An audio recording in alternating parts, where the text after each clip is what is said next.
नमस्ते विद्यार्थियों, संस्कृत की ऑनलाइन कक्षाओं में एक बार पुनः आपका स्वागत। तो विद्यार्थियों, कुरुक्षेत्र के मैदान में अर्जुन को युद्ध के लाभों के बारे में बताते हुए भगवान बताते हैं कि हे अर्जुन, युद्ध करना आपके लिए हर परिस्थिति में फलदायक होगा। यदि युद्ध करके आप जीवित रहते हो तो भी फलदायक होगा, और यदि युद्ध करते हुए आप वीर गति को प्राप्त कर जाओगे तो भी आपके लिए फलदायक होगा। आपके लिए यदि कोई कष्टदायक चीज है तो वो है युद्ध नहीं करना। तो अगले पद्य में भगवान यही बात बता रहे हैं कि किस प्रकार अर्जुन के लिए युद्ध करना फलदायक होगा। हतो वा प्राप्स्यसि स्वर्गं जित्वा वा भोक्ष्यसे महीम् तस्मादुत्तिष्ठ कौन्तेय युद्धाय कृतनिश्चयः। इसका अन्वय देखिए। हतो वा स्वर्गं प्राप्स्यसि जित्वा वा महीम् भोक्ष्यसे तस्मात् कौन्तेय युद्धाय कृतनिश्चये उत्तिष्ठ।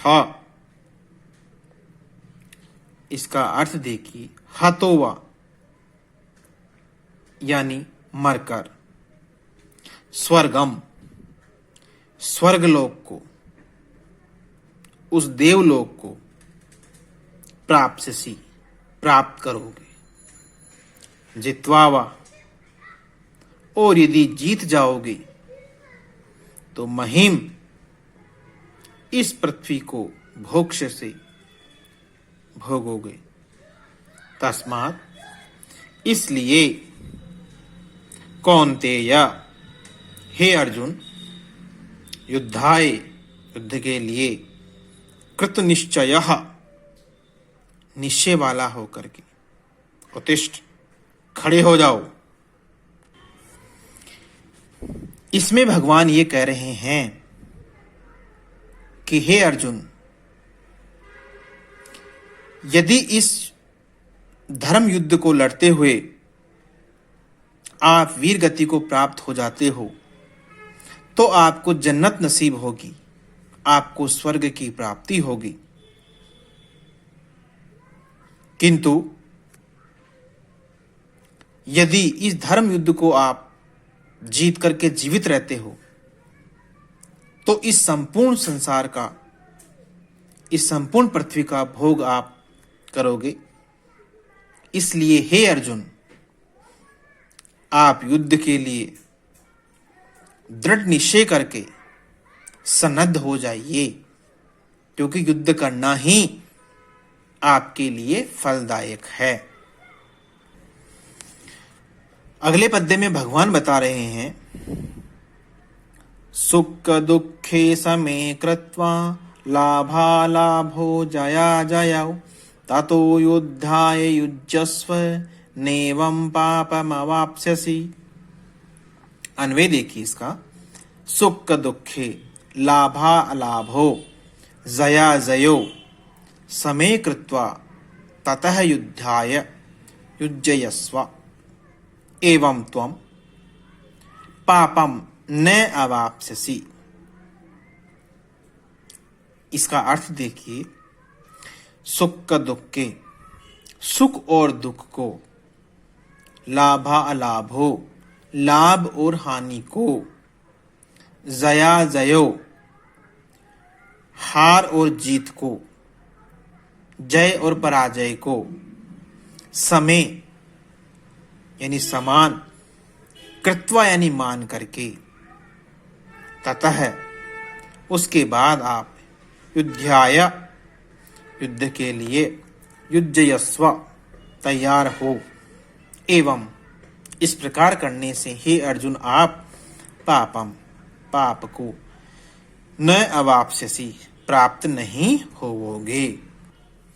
अर्थात हे अर्जुन, आप सुख दुख, लाभ हानि, जय पराजय इन सब को समान समझ करके और उसके पश्चात युद्ध हेतु तैयार हो जाओ, क्योंकि इस प्रकार जब आप युद्ध करोगे तो आप पाप को प्राप्त नहीं होंगे।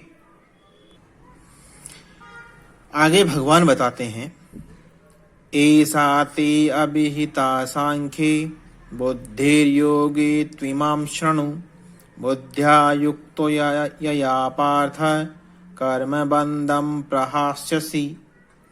इसका अन्वय देखिए, पार्थ, एषा बुद्धि ते सांख्य अभिहिता, तू इमाम योगे शृणु, यया बुद्ध्या युक्त कर्म बंधम प्रहास्यसि।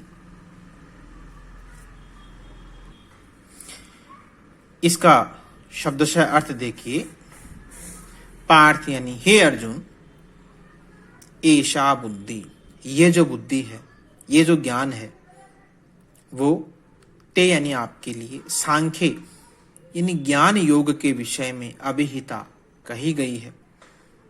तू तथा इमाम, इसको योगे निष्काम कर्म योग के विषय में शृणु, सुनो, क्योंकि यया बुद्धिया, जिस बुद्धि से युक्त हुए आप कर्म बंधम, कर्म के बंधन को प्रहास्य से नष्ट कर दोगे। इसमें भगवान बता रहे हैं कि हे पार्थ, जो ये बुद्धि है, ये जो ज्ञान है, वो आपके लिए ज्ञान योग के विषय में कहा गया है। अब आप इसे निष्काम कर्म योग के विषय में सुनिए, क्योंकि जिस बुद्धि से युक्त हुए आप कर्म बंधन को त्याग दोगे। आगे भगवान निष्काम कर्म योग के महात्म्य को वर्णित करते हुए कहते हैं, नेहाभिक्रमनाशो अस्ति प्रत्यवायो न विद्यते, स्वल्पमप्यस्य धर्मस्य त्रायते महतो भयात्। इसका अन्वय देखिए, इह अभिक्रमनाशः न अस्ति प्रत्यवायः च न विद्यते, अस्य धर्मस्य स्वल्पम अपि महते भयात् त्रायते। अर्थ देखिए बच्चों, इसका ई है यानी इस निष्काम कर्म योग के विषय में अभिक्रम नाशः, आरंभ का नाश, बीज का नाश, नास्ति नहीं है। प्रत्यवायः, उल्टा फल रूप दोष भी न विद्यते, नहीं है। अस्य धर्मस्य, इस निष्काम कर्म रूप धर्म का स्वल्पम अपि, थोड़ा सा भी अंश, महता, महान, जन्म मरण रूपी भयात, भय से, त्रायते यानी रक्षा कर देता है।